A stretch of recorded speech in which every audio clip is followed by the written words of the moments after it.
This right here is Dr. Anthony Fauci, and just 5 short days ago, behind closed-door testimony, he was grilled by prosecutors who alleged that there was collusion between Biden administration officials and big tech companies to censor American free speech. And during this deposition, Dr. Fauci defended the policy of lockdowns. He said that the inspiration for the lockdowns came from watching communist China. He said that he was not able to cite a single study that supposedly changed his mind into the benefits of masking. And yet still, ironically, during the deposition, he forced one of the stenographers to wear a mask in his presence. Now, this deposition was done behind closed doors and the transcript is not yet available. However, we here at the Epoch Times were able to speak to one of the attorneys who was present in the room, and she gave us a play-by-play of how it all went down. However, before we dive in, let me back up for a quick moment and set the stage for this deposition properly so you can understand exactly how it fits into what's been happening in America for the past 2 years. And I hope that if you appreciate content like this, you take a quick moment to smash that like button as well as that subscribe button so this video can be shared out to ever more people. Now, several months ago, around summertime of 2022, the attorney generals of Louisiana and Missouri, they jointly filed a lawsuit against the Biden administration, accusing them of colluding with big tech companies to censor the free speech of Americans. And after a lengthy discovery phase, well, these attorney generals, they uncovered a treasure trove of emails and other communications showing exactly how extensive as well as cozy the relationship was between these big tech executives and government officials. Then, using this evidence as the basis, the attorney generals then went back to the judge and asked for permission to depose under oath several top officials within the administration.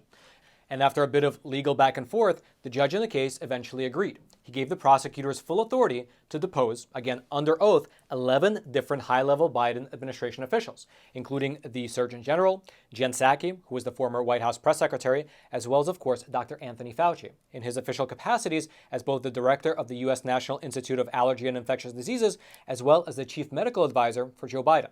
And Fauci's deposition was held just 5 days ago. Specifically, Dr. Fauci sat for a 7-hour-long deposition in the city of Bethesda, Maryland, which happens to be where the headquarters of the NIH is located, meaning that the prosecutors actually accommodated Dr. Fauci by traveling to him, which is nice considering the fact that he is 81 years old. Now again, the transcript for this 7-hour-long deposition has yet to be released. However, we here at the Epoch Times, we were able to speak with Ms. Jenin Yonez, one of the lawyers who was present for the deposition, and she revealed to us 2 very interesting points which came out of this closed-door deposition. The first point has to do with how Dr. Fauci, when speaking about his role in advocating for the lockdowns, cited China as the model that they were using. Specifically, here's what the lawyer told us. Quote, Fauci said that Dr. Clifford Lane, who is a deputy director at the National Institute of Allergy and Infectious Diseases, reported back to him after Lane went to China in early 2020, a few months after the first cases of COVID-19 were detected in Wuhan. Lane reported that China appeared to be controlling the COVID-19 virus through harsh lockdowns, and Fauci soon decided that the United States needed to emulate China, at least to an extent. Dr. Fauci was quoted during the deposition as saying this, quote, "This is what we had to do. There were freezer trucks in New York full of bodies." Now, just as an aside, when Dr. Fauci cites the freezer trucks full of dead bodies in New York, well, he failed to mention that while New York was indeed hit the hardest by the pandemic, one of the policies that they enacted was to force nursing homes to accept patients who tested positive for COVID. And as it so happens, tens of thousands of people died in New York inside of nursing homes due to COVID. And so it's questionable at best how total lockdowns actually would have helped to alleviate that situation. Regardless, though, that is what they pushed for, communist China-style lockdowns. But it's a bit ironic because when public sentiment changed and people across America began to question the logic of the lockdowns, well, the messaging from Dr. Fauci changed as well. For instance, in an interview that he gave to The Hill just a few months ago, Dr. Fauci claimed that he actually never advocated for lockdowns. Take a listen. I wonder if you would recommend locking down schools if you had to do it all over again. Well, again, it's first of all, I didn't recommend locking anything down. You're asking me questions. You're talking about the CDC is the public health agency that uses their epidemiologists and their science-based approach to make recommendations. And so you see, to the general public, Dr. Fauci claims that he never advocated for lockdowns. But in the deposition, under oath, under penalty of perjury, he said that he did advocate for lockdowns and that those lockdowns were actually inspired by communist China. It's amazing how different those 2 statements actually are. So which one of them is actually true? Well, if we look back through the record, it appears that what Dr. Fauci said under oath is in fact the real deal. As just one example of why that is, well, back in October of 2020, when speaking with students at the College of the Holy Cross, here's what Dr. Fauci said, quote, "When it became clear that we had community spread in the country, with a few cases of community spread, This was way before there was a major explosion like we saw in the northeastern corridor driven by New York City metropolitan area. I recommended to the president that we shut the country down. Unfortunately, since we actually did not shut down completely the way China did, the way Korea did, the way Taiwan did, we actually did see spread even though we shut down. Likewise, in March of 2020, here's what Dr. Fauci said standing right there in front of the White House. Quote, "The one thing I do advise, and I said this in multiple hearings and multiple briefings, that right now we have to start implementing both containment and mitigation. And what was done when you close the schools is mitigation." Also, along that same line, in Dr. Deborah Birx's new book, she detailed how both herself and Dr. Fauci, they worked together to convince President Trump to implement the infamous 15 days to slow the spread policy. And in that book, well, she added this, quote, "No sooner had we convinced the Trump administration to implement our version of a 2-week shutdown than I was trying to figure out how to extend it." And quite frankly, there are plenty of different clips, quotes, and news pieces just like this showing Dr. Fauci clearly advocating for China-style lockdowns, which he again admitted under oath. Although it is worth mentioning that it was a much different story in terms of his public statements when the political winds seemed to change. First of all, I didn't recommend locking anything down. Regardless, maybe setting that aside for a moment, the second interesting point that came out of this closed-door deposition is what Dr. Fauci said regarding masks. All right, the sponsor of today's episode is a phenomenal company called AMAC. That's AMAC, and it stands for the Association of Mature American Citizens. They are quite literally one of the fastest growing conservative organizations in all of America, and you should consider joining for 3 main reasons. The first is the money saving benefit, because as a member of AMAC, you get access to a ton of discounts at many different verticals. Things like vitamin stores, restaurants, retail shops, and so on and so forth. If you want to check out the full list, it's pretty exhaustive, you can do so over on AMAC's website. The second benefit is that you get exclusive access to the AMAC magazine. It'll be delivered directly to your doorstep, and it contains phenomenal coverage as well as deep analysis. And then the third benefit, the one that people say is their favorite, is that AMAC fights for your values over on Capitol Hill. In fact, you can check out the online version of this on their website. It's the AMAC Action Advocacy Annual Report, and it shows exactly what they're doing on Capitol Hill in terms of fighting what they call the socialist storm that's brewing in this country. So head on over to amac.us/factsmatter and sign up today. I'll also throw a link down in the description box below. Specifically, when he was asked about which specific studies made him change his mind about the efficacy and the effectiveness of masking, well, he said that he couldn't think of any. Here is specifically what the lawyer who was in the room told us here at the Epoch Times. Quote, he was asked what studies or study changed his mind in that interim, which is what he claimed. He claimed that it was studied. He couldn't name any. Likewise, the Attorney General of Missouri, he published a statement soon after the deposition saying this in part, quote, another tidbit from the Fauci deposition. In February of 2020, he emailed a friend advising her that masks were ineffective, confirmed again on March 31st. However, on April 3rd, he's adamant that masks should be worn even though he couldn't cite a single study to prove it.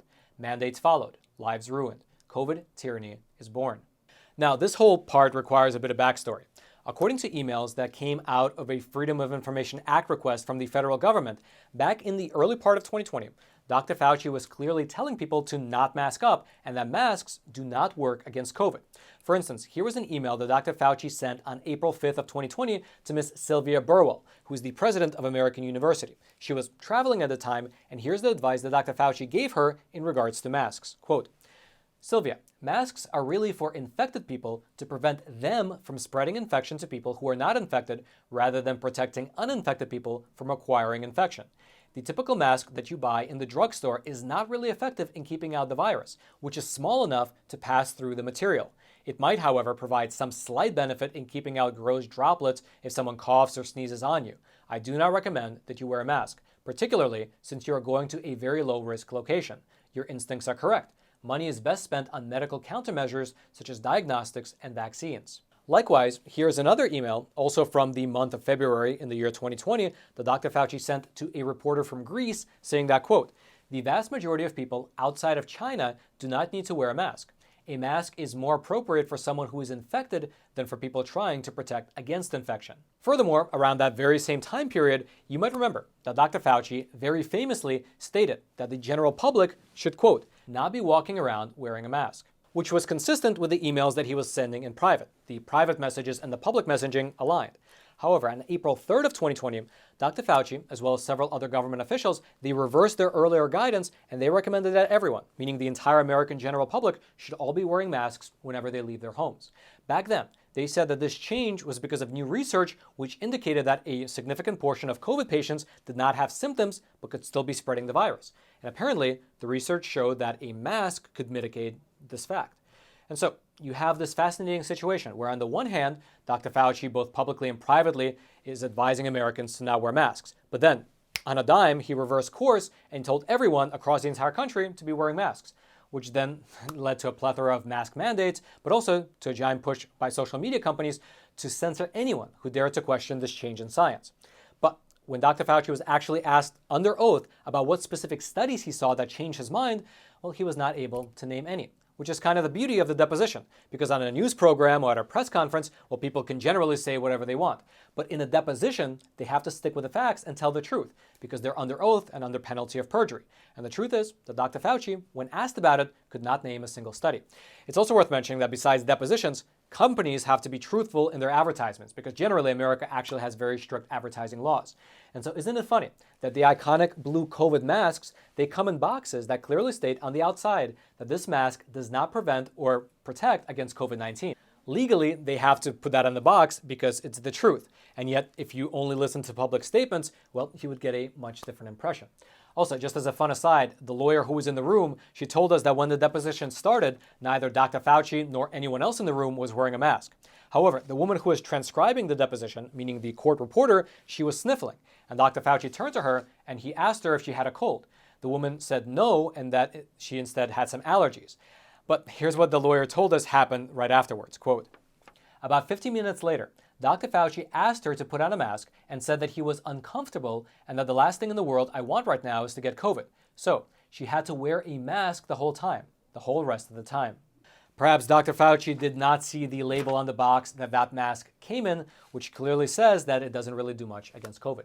However, regardless of how this deposition and the entire collusion lawsuit plays itself out, well, it seems like, at least on Twitter, medical misinformation is no longer going to be policed. That's because less than a week ago, Twitter, which is of course now owned by Elon Musk, published this statement, quote, effective November 23rd of 2022, Twitter is no longer enforcing the COVID-19 misleading information policy. Meaning, essentially, starting on November 23rd, when government officials suddenly change their mind about whether something is effective or not and give no real studies to back up their claims, well, that will no longer be a sufficient enough reason to block you, at least on Twitter. If you'd like to read more about this particular story, if you'd like to go deeper into this lawsuit for yourself, or read the detailed account of this closed-door deposition, I'll throw all the links to my research notes down into the description box below. And also, in that description box is a limited-time offer from a company called Webull. They're a platform that you can use to invest in the stock market, and if you click on that link in the description box and you open a free account with them, and you fund it with any amount of money, even a single dollar, they will give you 6 free stocks. Over the weekend, I tried it with somebody else's phone, and after signing up, they got 6 free stocks worth a total of $58, which they could trade it right in for cash, they can withdraw it, or they can continue to invest. So it's pretty cool. It's like free money. If you'd like to take advantage of that offer, the link will be right there in the description box below.